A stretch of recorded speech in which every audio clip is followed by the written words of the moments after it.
জীবনে অসাধারণ কাউকে খোঁজো না, সাধারণ কাউকে খোঁজো যে তোমাকে অসাধারণ করে রাখবে। কষ্ট পেলেই নিজেকে শেষ করে দিও না। বিশ্বাস রাখো, একদিন তোমার জন্য ভালো কিছু অপেক্ষা করছে। মন খারাপ হতে যে সবসময় কারণ লাগবে এমনটি কিন্তু নয়। মাঝে মধ্যে বিনা কারণেও মন খারাপ হয়। কাউকে মিথ্যে বলে খুশি করার চেয়ে সত্য বলে কাঁদানো ভালো। এতে হয়তো সে একটু কষ্ট পাবে, কিন্তু কখনো বিশ্বাস হারাবে না। একজন নারীর জীবনের সবচেয়ে দামি অলংকার তার স্বামী। নিজের যা কিছু আছে তাই নিয়ে খুশি থাকার নামই ম্যাচিউরিটি। তুমি যেটা পাওনি হয়তো সেটা তোমার প্রাপ্য ছিল না। সামনে হয়তো তার চেয়েও ভালো কিছু অপেক্ষা করছে। তুমিও একটু অপেক্ষা করো। কষ্টের কথা সবাইকে জানাতে নেই, নিজের মধ্যে রেখে দেওয়াটাই উত্তম। যে ভালোবাসার পেছনে কোনো উদ্দেশ্য বা স্বার্থ থাকে না, সেটাই খাঁটি ভালোবাসা। ইচ্ছে করলেই যদি মানুষ সবকিছু ভুলে থাকতে পারতো, তাহলে হয়তো এত কষ্ট নিয়ে কাউকে বেঁচে থাকতে হতো না। শুধু রক্তের সম্পর্ক থাকলেই মানুষ আপন হয় না। বিপদের সময় যে পাশে থাকে সেই আপন। ভুল হলে শুধরে দেওয়াটাই হলো ভালোবাসা, আর ফেলে চলে যাওয়াটা হলো বেইমানি।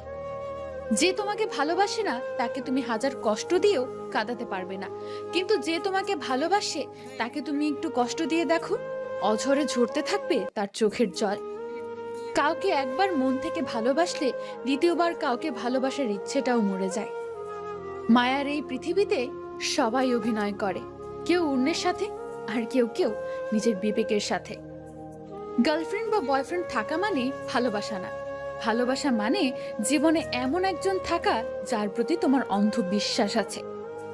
সম্পত্তি দেখে সম্পর্ক আর সৌন্দর্য দেখে ভালোবাসা কখনোই চিরস্থায়ী হয় না।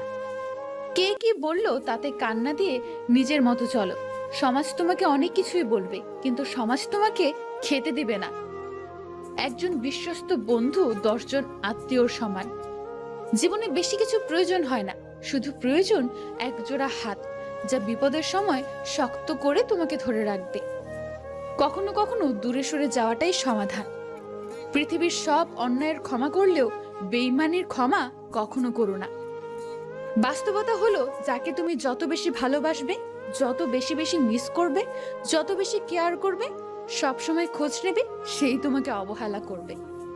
ভালোবাসা সবার প্রতি আসে না, আর যার প্রতি আসে সে মূল্য বোঝে না। যদি তুমি গরিব হও, তবে তোমার নিজের আত্মীয়রাও তোমাকে এড়িয়ে যাবে। আর যদি তুমি ধনী হও, তাহলে তোমার দুঃসম্পর্কের আত্মীয় স্বজন তোমার খোঁজ নেবে।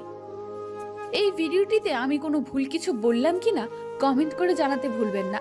আল্লাহ হাফেজ।